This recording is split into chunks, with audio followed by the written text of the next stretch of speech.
तो welcome back for the second session. मेरी आवाज पहुंच रही है आप लोगों तक? जी सर, आवाज आ जी रही सर। अच्छा, जबरदस्त। ये आ रही है आवाज? जी जी प्लीज, थैंक यू। थोड़ा सा फीडबैक चाहिए होता है ताकि मुझे कंफर्म हो जाए कि मेरी आवाज़ क्लियरली आप तक पहुंच रही है। तो मुझे मतलब है कि आपकी ये थोड़ी सी सपोर्ट चाहिए होती। एनीवेज, हम इसको कंटिन्यू करते हैं। फोन अभी रह गया था मिस्टर मोहम्मद फारूक। आप इंट्रोड्यूस करवाएं थोड़ा सा अपने आप को शॉर्टली, जरा जल्दी से। जी मिस्टर मोहम्मद फारूक। मिस्टर मोहम्मद तौफीक खान, आप अपने बारे में थोड़ा सा बता दें।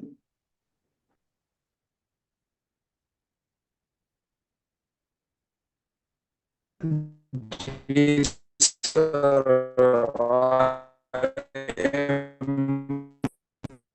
आपकी आवाज जो है ना वो बिल्कुल क्लियर नहीं है, क्लियर नहीं है, आवाज क्लियर नहीं है। चले आपको थोड़ा सा पेंडिंग करते हैं। मिस्टर जोहेब हसन, आप अपने बारे में बता दें। अस्सलाम वालेकुम जी, आवाज आ रही है? बिल्कुल, आपकी आवाज अब आना स्टार्ट हुई है। आप जोहेब बात ये कर रहे काइंडली हैं? तो जी जी जोएब बात कर रहा हूँ। काइंडली तो कर दें, आवाज ओवरलैप हो रही है। यस बिल्कुल ठीक है, मैं बाकी लोगों को म्यूट कर देता हूँ। अभी आप जो है वो एक्चुअली जब ये सेशन स्टार्ट होता है ना तो चूंकि दूर दूर से लोग ज्वाइन किए होते हैं तो एक आध मिनट लगता है थोड़ा सा स्टेबल होने में नेट को ना, नेटवर्क को। तो एनीवेज मिस्टर जोहेब आप बोल दें, आप बात करें। जी मुझे जी अभी आवाज आ रही है ना? हाँ अभी आ रही है, आपकी क्लियर है आवाज। जी जी जी well, my name is Zoheb Hasan from वास city and I am HSC professional for the last 3 to 4 years, currently working as a QHSC coordinator with one of the in company and office in Islamabad. And in my professional qualification, I have done my NIVOSH IGC back in 2019. And in my academics, I have done my master's in chemistry. So that's a short introduction. Very interesting. Chemistry के साथ तो बहुत ज्यादा link है इसका, HSC का बहुत ज्यादा। जी That state would be very helpful to all of you from your experiences. Inshallah, you are open to discuss your experience with us and share so that other people could also get benefit from your learnings and experiences in practical HSC field. Yeah, yes, sir, sure, for sure, for sure. It's my second session with the Pakistan Safety Council. अच्छा, good good, जबरदस्त। Next जी mister रहीम, आप अब kindly थोड़ा सा आप अपने बारे में बताएं मिस्टर रहीम।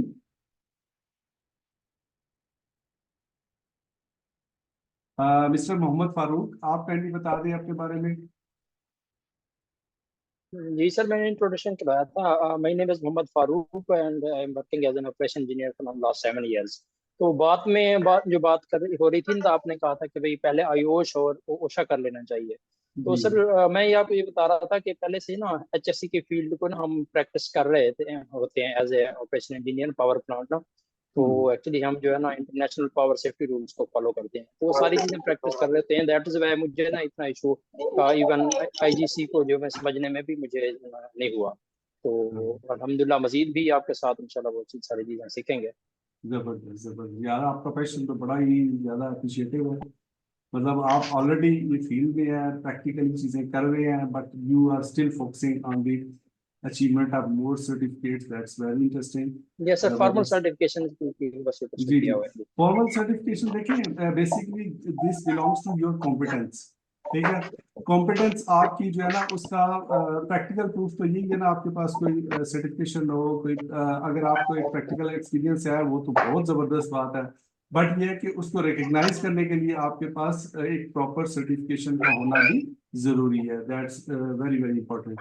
सो एग्जैक्टली सर, ये ऑर्गेनाइज मैनर्स में जो है ना हैजर्ड्स और उनका कंट्रोल, हायरार्की ऑफ कंट्रोल, ये चीजें और एक ऑर्गेनाइज मैनर में पढ़ी हैं, तो वो काफी ज्यादा हेल्पफुल रहा है। एक्सपीरियंस को ही जो है ना आप अच्छे से यूटिलाइज, जो चीजें स्टडी की है ना उनको अच्छे से यूटिलाइज कर सकते हैं आगे जो है ना फील्ड में भी। तो ओशा स्टैंडर्ड्स के हवाले से आपका पहले एक्सपीरियंस क्या है, ओशा स्टैंडर्ड्स के हवाले से? सर ओशा स्टैंडर्ड का ना पहले वैसे मैंने अपने तौर पे तो कुछ थोड़ा बहुत पढ़ा है इसके मैनुअल्स को, बाकी उस तरह से नहीं है। वेल मेरे अच्छा, एक दो क्वेश्चंस भी हैं इससे रिलेटेड, अगर आप यहीं पे अगर उनको असेस करना चाहें। जरूर जरूर, मतलब बेहतर वो है, सर ये बाकी है लोग भी कि सुनें। हमारे जो जी जी आयुष है ना, ये तो एक सर्टिफिकेट जो है लेवल 1 का है। लाइकवाइज ओशा जो है ये भी लेवल 1 का ही है, राइट? नहीं नहीं, ओशा लेवल 1 नहीं है उनका, बेसिकली ओशा का कोई लेवल नहीं होता। क्योंकि जी। लेवल जो है वो यूके में होते हैं, यूएस में लेवल्स नहीं होते। और अच्छा दूसरी ये है कि ओशा की जो ट्रेनिंग्स हैं वो basically they are intend to train their own citizens, American citizens के लिए ये ट्रेनिंग्स करती हैं। आउटरीच इन्होंने रखी होती है फॉर इंटरनेशनल जनरल, मतलब जो स्टूडेंट्स हैं उनके लिए भी या लर्नर्स हैं उनके लिए भी। लेकिन जो इनकी स्टैंडर्ड डेवलपमेंट है ना, स्टैंडर्ड डेवलपमेंट ओशा की, वो that is much much better than UK standards. और आपके यूरोपियन स्टैंडर्ड्स जो हैं उनसे बहुत ज्यादा इम्प्रूव्ड है इनकी स्टैंडर्ड मेकिंग, बड़े डिटेल स्टैंडर्ड्स हैं सर इनके। इंटरनेशनली भी मैंने देखा है, गल्फ में या इवन पाकिस्तान में भी ओशा को ज्यादा फोकस किया जाता है एज कम्पेयर टू इवन आपको आईजीसी, मैं बताऊं नेगोश कि आईजीसी। फायर सेफ्टी में और इलेक्ट्रिसिटी में स्पेसिफिकली ओशा के स्टैंडर्ड्स को जो है ना बहुत ज्यादा फॉलो किया जाता है। हेल्थ एंड सेफ्टी से रिलेटेड बाकी भी और स्टैंडर्ड्स हैं और उनके स्टैंडर्ड्स काफी ज्यादा हैं, ठीक है ना। लेकिन जो इलेक्ट्रिकल स्टैंडर्ड्स हैं, इलेक्ट्रिसिटी से रिलेटेड और फायर सेफ्टी से रिलेटेड या कंस्ट्रक्शन से रिलेटेड या जनरल इंडस्ट्री से रिलेटेड, इनको बहुत ज्यादा फोकस किया जाता है और बहुत ज्यादा बेनिफिट लिया जाता है इनका, ठीक है। तो बहुत अच्छी बात है जो लोग इसको, मैं तो हमेशा स्टार्टिंग में ही लोगों को कहता हूँ कि यार ओशा से स्टार्ट ले, बिकॉज ये ही एक लीडिंग ऑर्गेनाइजेशन है वर्ल्ड वाइड, इसकी इम्पोर्टेंस जो है वो बहुत ज्यादा है। और 70% से ज्यादा एचएससी की फील्ड को ओशा ही कवर करती है। आल्दो अब जो यूके है ये एचएससी की क्वालिफिकेशन में बहुत ऊपर जा रहा है, लेकिन जो ओशा के जो स्टैंडर्ड्स हैं, ये ओशा की जो क्वालिफिकेशंस हैं तो अभी भी उनसे थोड़ा सा आगे चल रही है, मतलब उनसे एडवांस चल रही है, ठीक है। जैसे ओशा की आपकी ये जनरल इंडस्ट्री की ट्रेनिंग है, उसके बाद कंस्ट्रक्शन इंडस्ट्री की ट्रेनिंग है, या ओशा के ओशा से आगे चले जाए उसके बाद इनकी जो मतलब आप वो सीएसपी करते हैं, सर्टिफाइड सेफ्टी प्रोफेशनल्स वगैरह, board of certified safety professional, उनका उनकी क्वालिफिकेशंस हैं, they are more value than NEBOSH और यूके बेस्ड और यूरोपियन बेस्ड क्वालिफिकेशंस। बट ये है कि ओशा की मतलब है कि जो क्वालिफिकेशंस हैं वो तो वर्ल्ड वाइड एक्सेप्टेबल है, चलती हैं। लेकिन जो यूके की है, यूरोप की है, वो स्पेसिफिकली उन कंट्रीज के लिए, तो Australia is independent itself, they have their own health and safety organisation, ठीक है। उनकी हेल्थ एंड सेफ्टी भी बहुत जबरदस्त है, ऑस्ट्रेलियन ओशा जो है उसका भी बहुत ज्यादा स्कोप है। But obviously US OSHA is more capable to handle all the health and safety related issues than other health and safety bodies. तो अनफॉर्चुनेटली पाकिस्तान में हेल्थ एंड सेफ्टी से रिलेटेड कोई फॉर्मल बॉडी नहीं है, और उसकी वजह ये है कि हम लोग मतलब अपने रिसोर्सेज को वेस्ट कर करके कर्जों के नीचे दब चुके हैं, ठीक है। बेसिकली देखें, ये जो हेल्थ एंड सेफ्टी से रिलेटेड प्रैक्टिसेस हैं, ये आपको मतलब मल्टीपल बेनिफिट्स दे रहे होते हैं, ठीक है। एक तो आप प्रोएक्टिवली परफॉर्म करके लोगों की लाइफ को सेव कर रहे होते हैं, उनको इंसिडेंट फ्री इन्वायरमेंट दे रहे होते हैं, आपकी प्रोडक्टिविटी ऑर्गेनाइजेशन की इंप्रूव हो रही होती है। और उसके अलावा आपके जो वेस्टेजेस हैं, जो रिसोर्सेज आपके वेस्ट होने हैं ऑन डिफरेंट एस्पेक्ट्स के, जब कोई एक्सीडेंट्स हो जाएगा आपके ऑर्गेनाइजेशन के अंदर, उसको कंट्रोल करने के लिए आपको ट्रीटमेंट की, हॉस्पिटलाइजेशन की कॉस्ट, फिर उसके बाद जो आपकी रेपुटेशनल डैमेज होगा ऑर्गेनाइजेशन को, उसके ऊपर जो एक्सपेंस होगा, आपके जो मतलब इक्विपमेंट डैमेज होगा, और इस तरह की और बहुत सारी एक्टिविटीज जो आपकी ऑर्गेनाइजेशनल आउटपुट को या परफॉर्मेंस को इम्पैक्ट करेगा। तो इन चीजों को अगर आप मतलब कंट्रोल कर लेते हैं एक अच्छे प्रोफेशनल अप्रोच के साथ, एक अच्छी प्रोफेशनल ट्रेनिंग और प्रैक्टिसेस के साथ, तो आप अपने रिसोर्सेज को भी सेव कर सकते हैं। ठीक है जी। और उसे sorry sir, there is an issue in my network at village, tomorrow I will be at my company hostel services. Okay mister Taufiq, no problem. तो Yes. इसलिए मतलब आपको, जी जी प्लीज, Okay. कोई बोलना चाह रहा Oh. है? इंजीनियर मोहम्मद बिलाल, आप बात करना चाह रहे हैं, कहीं बोलिएगा, अपने बारे में बताएं हमें। जी मिस्टर मोहम्मद बिलाल, आप मेरी आवाज सुन रहे हैं? जी जी, मैं आपकी बात सुन रहा हूँ। काइंडली आप अपना इंट्रोड्यूस करवाएं, अपने बारे में थोड़ा सा बताएं। जी, मैं इलेक्ट्रिकल इंजीनियर हूँ। पावर हम्म, प्लांट सेक्टर में मेरा मोर देन 15 ईयर का एक्सपीरियंस है, हम्म, और मुख्तलिफ पाकिस्तान के पावर प्लांट्स और इंटरनेशनल वर्किंग एक्सपोजर है मेरे पास। और मैं कैपको कोडोदू से बिलोंग करता हूँ। अच्छा, गुड, जबरदस्त, दैट्स ग्रेट। माशाल्लाह, बड़ा अच्छा। एक हमारे पास जो है ना वो टीम है, सारी जो लर्नर्स हैं काफ़ी एक्सपीरियंस हैं। तो आई होप कि इंटरेक्टिव रहेगा ये हमारी ट्रेनिंग का जो भी सेशंस आगे हमारे होने हैं। तो I would encourage to all of you कि आप अपने इग्निशन पॉइंट्स जो हैं उनको डिस्कस करें। ठीक है, और डिस्कशन के लिए कोई टॉपिक अगर ओपन अप होता है तो हम उसको डीपली जाके उसके ऊपर मजीद जो है वो कर सकते हैं। अच्छा, अब let's have few minutes about me. My name is Mudassir Hussain. मैं जो masters in occupational health and safety हूँ, मैंने इसी फील्ड के अंदर एमएससी की। ठीक है, और बाकी मेरे पास बाकी जो सर्टिफिकेशन है बहुत पहले मैं कर चुका हूँ, ये निबोश डिप्लोमा वगैरह और निबोश या आईबीसी वगैरह। और अल्हम्दुलिल्लाह हंड्रेड्स ऑफ स्टूडेंट्स जो हैं वो मेरे से ट्रेनिंग लेके निबोश आईजीसी, निबोश डिप्लोमास, ये उषा, आयुष वगैरह के सर्टिफिकेशन कंप्लीट कर चुके हैं। इसके अलावा मेरी जो स्पेशलाइजेशन है बेसिकली वो आईएसओ जो स्टैंडर्ड्स हैं उनकी ऑडिटिंग से रिलेटेड है। ठीक है, मैनेजमेंट स्टैंडर्ड है मेरा, मतलब कोर एरिया बेसिकली मैनेजमेंट। ठीक है, management of occupational health and safety, that is my core area. तो उसमें मतलब मैनेजमेंट में मतलब how to manage overall safety and health of your work place and organisation. और उसमें मतलब आपने इम्प्लीमेंटेशन प्लानिंग कैसे करनी है उस मैनेजमेंट को इम्प्रूव करने के लिए, उसके बाद आपने उसको एग्जीक्यूट कैसे करना है ऑन ग्राउंड, उस प्लान को आपने एग्जीक्यूट कैसे करना है, और फिर उसको उसको मेंटेन कैसे करना है थ्रू योर ऑडिटिंग और इंस्पेक्शंस। तो ये मेरी पर्टिकुलर स्पेसिफिक फील्ड्स हैं, management basically health and safety.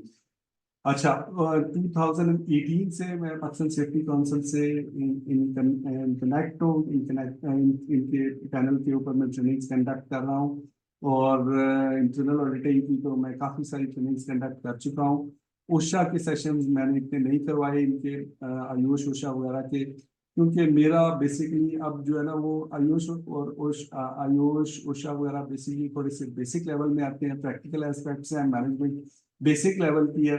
तो इसको मैं बहुत ज़्यादा इस मतलब अभी टच नहीं करता। बेसिकली मैं जो ऑडिटिंग है मैनेजमेंट आईएसओ स्टैंडर्ड्स की, उनको ज़्यादा फोकस करता हूँ।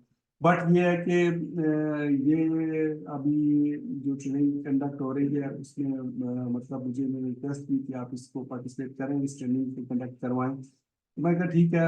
एक्चुअली आफ्टर ईद अनफॉर्चुनेटली मेरे साथ थोड़ा सा ये हो गया कि मुझे एक रिलेटिव की शादी आ गई, उसमें मुझे पार्टिसिपेशन करनी थी। अदरवाइज ये मंडे को हमारा स्केड्यूल था कि हम मंडे से ट्रेनिंग को स्टार्ट करवा देते, बट 2 दिन जो मेरी मसरूफियत की वजह से हम इसको कंटिन्यू न कर पाए, और इसलिए आज से हम इसको स्टार्ट कर रहे हैं।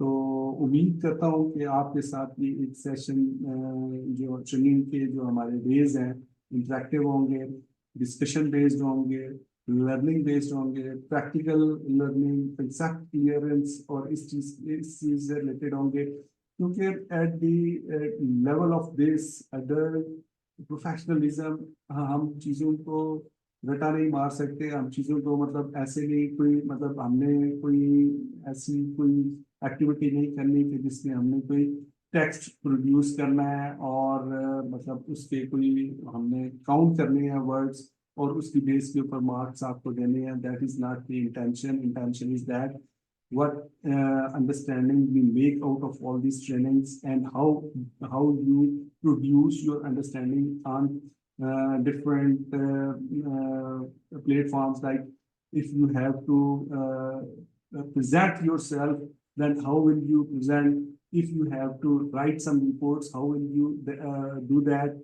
And if you have to assess health and safety issues, and that is very much health and safety में जो दो मेन चीजें हैं, number one is risk assessment, ठीक है, नंबर दो इंसिडेंट इन्वेस्टिगेशन. ये बड़ी इंपॉर्टेंट है, ठीक है.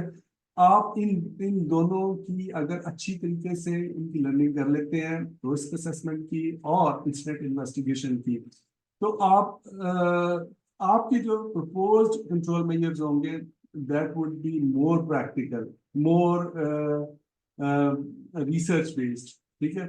अगर आपने रिस्क असेसमेंट अच्छी की है, आइडेंटिफिकेशन ऑफ दी हैजर्ड्स और उनसे रिलेटेड जो रिस्क है उसका लेवल आपने प्रॉपर तरीके से डिटरमाइन किया है, तो उसके अगेंस्ट जब आप प्रपोज करेंगे control measure, that would be more practical, more proactive, more effective. लेकिन अगर आपने मतलब है कि एक सिर्फ फॉर्मेट को फॉलो कर लिया और मतलब एक्चुअल हैजर्ड्स को आइडेंटिफाई नहीं किया, उसकी रिस्क रेटिंग को आपने आइडेंटिफाई नहीं किया और कंट्रोल मेजर्स उनकी बेसिस पे आपने सपोज नहीं किए, सजेस्ट नहीं किए, तो फिर वो वर्क तो बहुत हो जाएगा, काम तो काफी होगा उसका, लेकिन उस काम का आपको फायदा नहीं होगा, क्योंकि आपका वर्कलोड तो बढ़ जाएगा. आपको बहुत सारे कंट्रोल मेजर्स ऐसे लेने पड़ेंगे जिससे आपका एक्सपेंस हो रहा होगा अपनी ऑर्गेनाइजेशन का.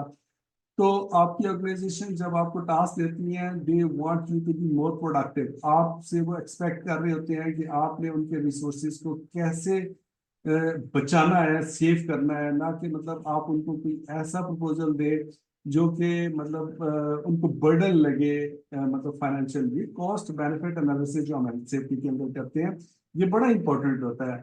कोई भी आप कंट्रोल मेजर उसकी कॉस्ट इफेक्टिवनेस को आप कैलकुलेट करते हैं कि इसकी जो बेनिफिट है इसके अगेंस्ट जो हमें अचीव होंगे वो कितना इसके साथ रिलेट करेंगे. अगर तो बेनिफिट ज्यादा है, डेफिनेटली वो वाला जो कंट्रोल मेजर है इफेक्टिव होगा. लेकिन अगर कॉस्ट बढ़ गई है और बेनिफिट्स अगेंस्ट आपको काम मिल रहा है, तो वो आपके कंपनी के ऊपर एक फाइनेंशियल बर्डन होगा.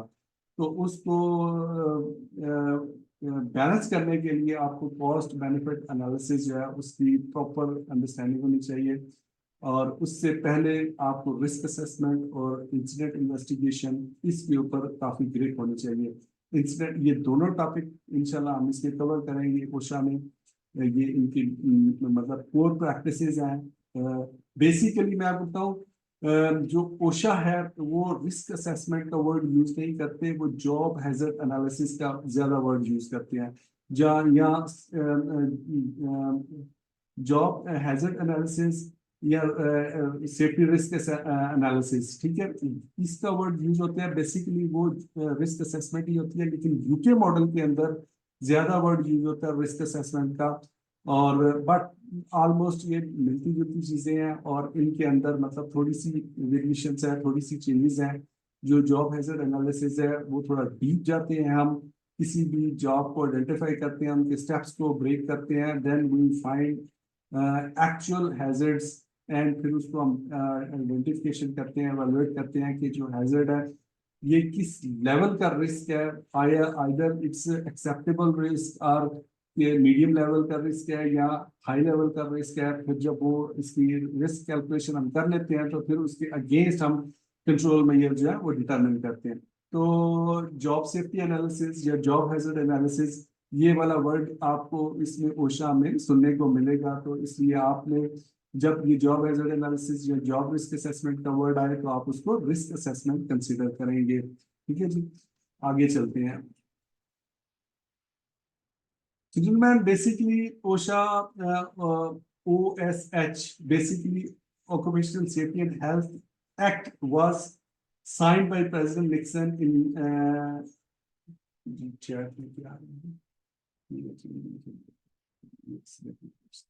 यस, बिल्कुल बिल्कुल जी मोहम्मद फारूक, ये JSA GHA जो है ये यूएस का मॉडल है, बेसिकली रिस्क असेसमेंट का, ठीक है।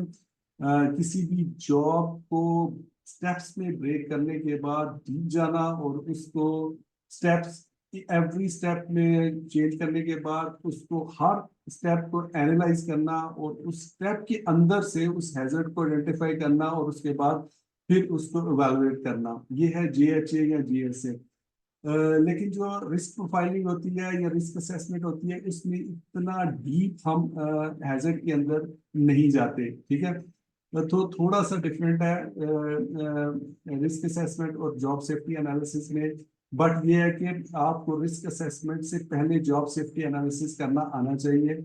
जॉब सेफ्टी एनालिसिस या जॉब हैजर्ड एनालिसिस अगर आप कर लेते हैं तो उसके बाद रिस्क असेसमेंट आपको ऑटोमेटिकली उसमें ग्रिप हो जाएगी।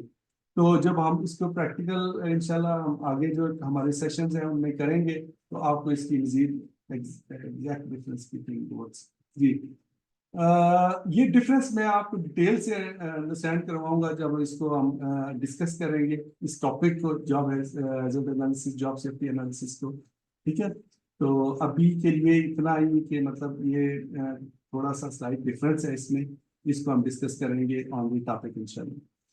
So, Jugman, OSHA was formed in April 28, 1971. It was enacted, it was based on the OSH Act, which was enacted on 29 December 1970. अच्छा, इससे पीछे इस OSH Act के इनेक्टमेंट से पीछे एक बैकग्राउंड है। मैंने केस स्टडीज इसके ऊपर काफी पढ़ी हैं, तो वो मैं शेयर भी करता हूँ अपने लर्नर्स के साथ। इसका मतलब है कि इस ओशा को इस्टेब्लिश करने की जरूरत क्यों पेश आई थी, उसकी मेन को रीजन क्या थी। जो मैंने मतलब केस स्टडीज इनकी स्टडी की है उनमें एक ये था कि जो इंडस्ट्रीज थी यूएस की, उन्होंने मतलब कि सिर्फ एक एलिमेंट को स्टडी किया डीपली, वो था dust factor in the industrial sector of US. So at that time, before 1970s, when they analyzed and surveyed, they found that almost $5 billion every year are expended on, wasted on these due to this dust which is generated through different industrial processes. जो industries के अंदर उनके processes हो रहे थे, उनसे जो dust generate हो रही थी, उस डस्ट की बेस के ऊपर उनको एटलीस्ट $5 बिलियन का लॉस हो रहा था एवरी ईयर। तब उन्होंने मतलब इस चीज को लिया कि अब हम इसको कंट्रोल कैसे करें। तो कंट्रोल करने के लिए उनको फिर मतलब ये OSH एक्ट की जो है वो नीड हुई और उसको अपनी पार्लियामेंट में ले गए और उसको GOPCPH23, अगर आप अपने नाम से फाइल बनाते तो ज्यादा बेहतर है, बट आप क्वेश्चन करें प्लीज पूछें जी प्लीज।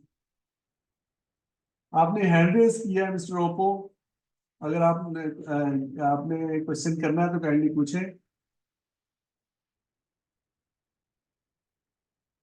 आपकी आवाज नहीं आ रही। एनीवेज हम इसको कंटिन्यू करते हैं, जब आप थ्रू हो जाएं तो मुझे बताइएगा, मैं आपको एड्रेस कर दूंगा जो भी क्वेश्चन है। नहीं तो एंड पे जो हमारा डेडिकेटेड सेशन है उसके अंदर भी हम इसको एड्रेस कर लेंगे आपके क्वेश्चन को। तो ये जो ओशा थी basically it was the result of the issues which the American industry found into their workplaces throughout USA, ठीक है। ये मतलब एक एस्पेक्ट था डस्ट का। इसके अलावा जो मतलब वहाँ पे इंडस्ट्रियल एक्सीडेंट्स थे या और जो इंजरीज वगैरह थी या हेल्थ के इश्यूज थे, वो इससे एडिशनल थे, ठीक है।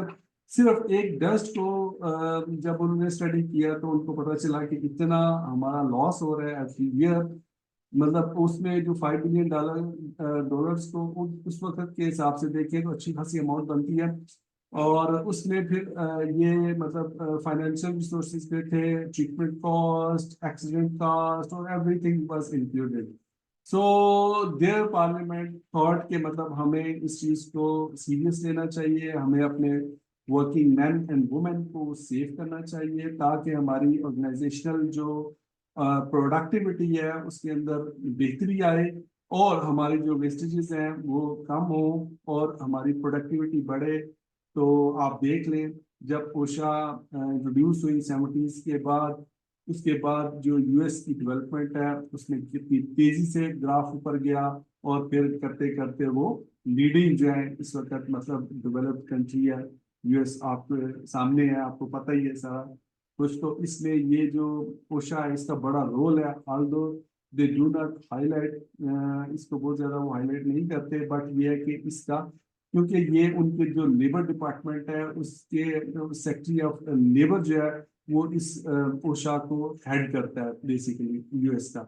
तो इसकी मतलब जब इलेक्टमेंट हुई ओशा की उसके थ्रू फिर उन्होंने जो ऑर्गेनाइजेशंस हैं, वर्क प्लेसेस हैं, इंडस्ट्रीज हैं, उनकी उनकी इंस्पेक्शंस की, उनके मतलब रूल्स एंड रेगुलेशन बनाए और फिर उनके ऊपर मतलब पेनल्टीज वगैरह भी इन्फोर्समेंट भी की, उसकी पेनल्टीज वगैरह भी की, और भी मतलब है कि उन्होंने पनिशमेंट्स वगैरह भी उसको मतलब इंकॉर्पोरेट किया। अल्टीमेटली उनकी जो मतलब है वर्किंग कंडीशंस थी वो इम्प्रूव होना शुरू हो गई और वो डेवलपमेंट की तरफ, क्योंकि जब वेस्टेजेस आपकी कंट्रोल होती है तो डेफिनेटली ओवरऑल इम्पैक्ट आता है। अब देखें मिडिल ईस्ट के ऊपर क्यों, मिडिल ईस्ट वाले क्यों फोकस किए हुए हैं इस हेल्थ एंड सेफ्टी के ऊपर, बहुत ज्यादा इनका बहुत ज्यादा फोकस है। और मैं आपको बताऊं कि इस वक्त अगर हम देखें तो यूएस या यूके के बाद अगर सबसे ज्यादा फोकस है हेल्थ एंड सेफ्टी के ऊपर तो मिडिल ईस्ट के कंट्रीज का, क्योंकि मैं बहुत सारे स्टूडेंट्स को पढ़ाता हूँ तो उनमें मोस्टली जो मेरे स्टूडेंट्स हैं वो ओमान से, सऊदी से, कतर से, यहाँ से होते हैं और दे आर वेरी एक्सपीरियंट कि मतलब हमें हेल्थ एंड सेफ्टी में हमारी गवर्नमेंट बहुत ज़्यादा सपोर्ट कर रही है और इस फील्ड को बहुत ज़्यादा फोकस करती है, तो इसलिए इसकी अहमियत जो है वो बहुत ज़्यादा है।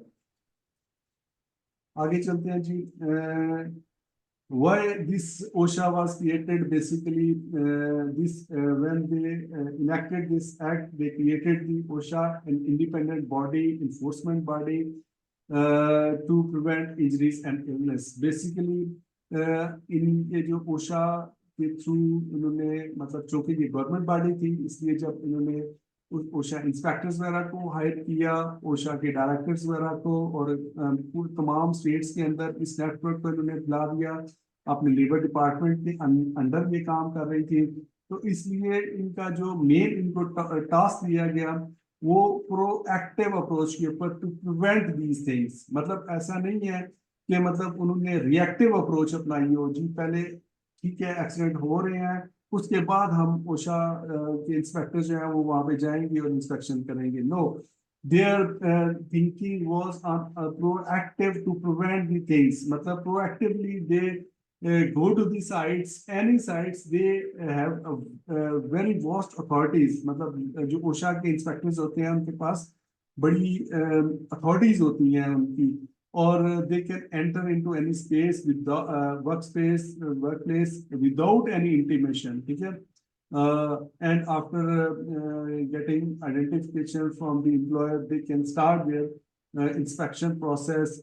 तो इसका उनको फायदा ये हुआ कि उनकी मतलब है कि इम्प्रूवमेंट होनी शुरू हो गई, उनकी वर्क प्लेसेस के अंदर हेल्थ एंड सेफ्टी की जो कंडीशंस हैं वो इम्प्रूव करना स्टार्ट हुई, और जो उनकी वेस्टेजेस हो रही थी डिफरेंट इंसिडेंट से, एक्सीडेंट से, वो रिड्यूस होना स्टार्ट हुई, और फिर उसकी प्रोडक्टिविटी बढ़नी शुरू हुई और ऑर्गेनाइजेशन ने डेवलप किया, ग्रो किया और तरक्की कर गई। दूसरा जो मेन इस एडमिनिस्ट्रेशन अथॉरिटी का मकसद ये था कि ये थ्रू स्टैंडर्ड्स इम्प्लीमेंट करते हैं, वर्क करते हैं through, they created specific standards, ठीक है जी। देखिए जब भी आपने मतलब है कि कोई इंस्पेक्शन करनी है तो उससे पहले आपके हाथ में एक चेकलिस्ट होती है या आपके हाथ में कोई टास्क होता है, कोई डिटरमिन स्पेसिफिक स्टैंडर्ड होता है जिसकी अगेंस्ट आप उस वर्क प्लेस की इंस्पेक्शन कर रहे होते हैं। तो उन स्टैंडर्ड्स को डेवलप किया गया पहले on the basis of the research, ठीक है। जो जो जिस फील्ड से उनको फीडबैक जिस तरह का आ रहा था उस हिसाब से उन्होंने उसको रिसर्च किया, और उसके बाद स्टैंडर्ड्स पहले सिंपल स्टैंडर्ड डेवलप किए। अब तो खैर बहुत कॉम्प्लिकेटेड स्टैंडर्ड है ओशा के, वो तो मतलब इतने लेंथी हैं कि उनको पढ़ने के लिए भी अच्छा खासा टाइम चाहिए, और एक बहुत बड़ी डायरेक्टरी है उनकी स्टैंडर्ड्स की, ठीक है। उनके स्टैंडर्ड्स के नाम ही आप याद नहीं कर सकते, इतने ज्यादा स्टैंडर्ड्स हैं उनके। बट ये है कि हमें अपने जो रेलेवेंट फील्ड है, जिस इंडस्ट्री में आप काम कर रहे होते हैं, उस इंडस्ट्री से रिलेटेड आप अपने जो स्टैंडर्ड्स हैं उनको डिग आउट करके उससे बेनिफिट्स ले सकते हैं। लाइक फायर सेफ्टी की फील्ड में है तो फायर सेफ्टी के स्टैंडर्ड्स अलग हैं, इलेक्ट्रिकल की फील्ड में इलेक्ट्रिकल के स्टैंडर्ड्स अलग हैं, इसी तरह बाकी और जो फील्ड्स हैं उनके स्टैंडर्ड्स डिफरेंट है। तो वो अपना अपनी फील्ड से रिलेटेड जो स्टैंडर्ड्स हैं उनसे आप बेनिफिट ले सकते हैं। So, how this OSHA, this administration authority, this enforcement agency help us to improve the working conditions of working men and women in USA? They provides basically information, training, and assistance regarding how to perform work in a more safe manners. ठीक है, work methods जो हैं उनको आपको पता है, जब आप किसी इंडस्ट्री में काम कर रहे होते हैं, मल्टीपल मशीन्स वहां पे काम कर रही होती हैं, मल्टीपल प्रोसेसेस वहां पे फंक्शन कर रहे होते हैं, डिफरेंट टाइप्स की जो वर्क फोर्स है, और हर एक की डिफरेंट मतलब है कि कैपेबिलिटीज होती हैं, उनका एक्सपीरियंस लेवल डिफरेंट होता है, वो आपस में इंटरेक्ट कर रहे होते हैं इन डिफरेंट प्रोसेसेस। तो अगर उन प्रोसेसेस के अंदर जो प्रेजेंट रिस्क हैं और अनसेफ जो मेथड्स हैं, अनसेफ वर्किंग कंडीशंस हैं, अगर उनको आप आइडेंटिफाई न कर सकें प्रॉपर तरीके से, तो फिर उसकी आप कंट्रोल मेजर्स एस्टैब्लिश नहीं कर सकते, और आपके लिए वो एक बहुत बड़ी प्रॉब्लम बन जाती है, और वही आपको आपकी वर्क प्लेसेस को डैमेज करती है। तो बेसिकली इनका मकसद एक तो ये था कि मतलब आपको इन्फोर्समेंट करना, हेल्थ एंड सेफ्टी के स्टैंडर्ड्स को डेवलप करना, उसके बाद इन्फोर्स करना, एंड देन आपको उन देखें स्टैंडर्ड्स को बनाना ही तो जरूरी नहीं है, उसकी इंफॉर्मेशन को to the concern stakeholders जो हैं, चाहे वो आपके एम्प्लॉयर्स हैं, चाहे वो आपके वर्किंग मैन एंड वुमेन जो आपकी लेबर फोर्स है, वर्किंग क्लास है, उसको प्रॉपर ट्रेन करना भी उनकी रिस्पॉन्सिबिलिटीज में ये चीज आती है। तो एम्प्लॉयर्स को असिस्ट करते हैं, ट्रेनिंग प्रोवाइड करते हैं, इंफॉर्मेशन प्रोवाइड करते हैं, different health and safety related topics जो हैं उनसे रिलेटेड। इसके अलावा हैंडल्स वर्कर्स कंप्लेंट्स। जी बिल्कुल, जब ये ओशा की इंस्पेक्शंस, आपको पता है कि ओशा के जो इंस्पेक्टर्स हैं, ये किसी भी वर्कर की कंप्लेंट के ऊपर इनिशिएट इंस्पेक्शन की जा सकती है। वहाँ पे वर्कर्स की प्रोटेक्शन जो है वो मैंडेटरी है ओशा के अंदर, ठीक है। और आगे चल के हम देखेंगे कि कैसे वो प्रोटेक्ट करते हैं वर्कर्स को। विसल ब्लोइंग क्या चीज़ है कि मतलब अगर कोई वर्कर किसी इंडस्ट्री के अंदर अपनी वर्किंग इन्वायरमेंट के अंदर कोई देखता है ऐसी चीज जो हेजर्डियस है, जो रिस्की है, जो ना उसकी हेल्थ को या उसके इन्वायरमेंट को जहाँ पे लोग काम कर रहे हैं उसको डैमेज कर सकती है, तो वो कॉल कर सकते हैं ओशा इंस्पेक्शन को, ठीक है, एक वर्कर। और उसके अगेंस्ट कोई भी एम्प्लॉयर उसको मतलब है कि ऐसा नहीं कि उसके ऊपर कोई एक्शन लेगा कि यार तुमने मेरी कंप्लेन क्यों कर दी, वो उसको वर्कर के राइट को वहां पे प्रोटेक्ट किया जाता है ओशा के अंदर, ठीक है। इसके अलावा keeps info confidential, this is very important aspect कि ओशा के इंस्पेक्टर्स जो हैं वो जब भी वर्क प्लेसेस के अंदर जाके इंस्पेक्शंस करते हैं, आपको पता है जब आप डॉक्यूमेंट्स को चेक करते हैं तो उसके अंदर बिजनेस सीक्रेट्स होते हैं उस वर्क प्लेसेस के। तो अगर वो ओशा के इंस्पेक्टर इसको एक्सप्लॉइट कर लें इस सिचुएशन को, मतलब उनके बिजनेस सीक्रेट्स को किसी दूसरे उनके जो कंपटीटर्स होते हैं उनको वो अगर कर लें, मतलब उनके साथ वो शेयर कर लें वो वाली इंफॉर्मेशन, तो वो एक एथिकल इशू भी है, एक क्रिमिनल इशू भी है। तो इसलिए ओशा के इंस्पेक्टर्स को स्ट्रिक्टली रिस्ट्रिक्ट किया जाता है कि जो भी वर्क प्लेस वो विजिट करेंगे उसकी इंस्पेक्शन करेंगे, उनसे उनके जितने भी बिजनेस सीक्रेट्स हैं उनको वो प्रोटेक्ट करेंगे, और this is the overall responsibility of the OSHA. तो